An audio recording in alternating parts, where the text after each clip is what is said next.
Hey guys, today I'm going to tell you how to finish setting up iPhone Face ID is ready to be set up in settings.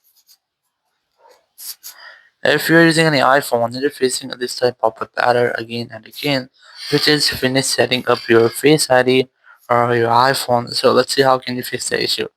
So you just have to simply tap on this not now option here, and once you have tapped on not now, now you just have to open your settings app.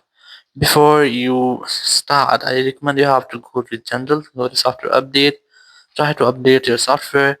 After updating software, you have to go back and here just tap on your screen time settings, tap on content and privacy restrictions and disable all the restrictions from here because sometimes it might be that your face ID has been restricted, so you might get any error. So not once you have done, just go back and here just simply scroll down and look for Face ID and passcode. Tap on this option here, then enter your iPhone passcode. And once you have entered, just tap on this Setup Face ID.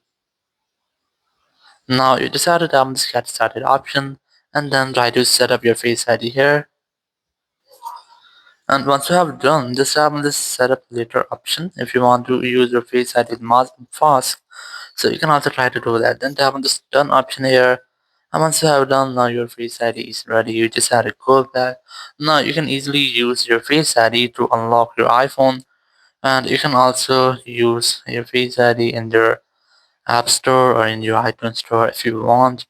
As the iPhone unlock, there's the iTunes and App Store. You can also use this with contactless payments, passwords autofill, and you can also use your Face ID in different apps. So in this way, you can easily set up your Face ID in your iPhone. Thank you very much for watching the video. Until next video, bye.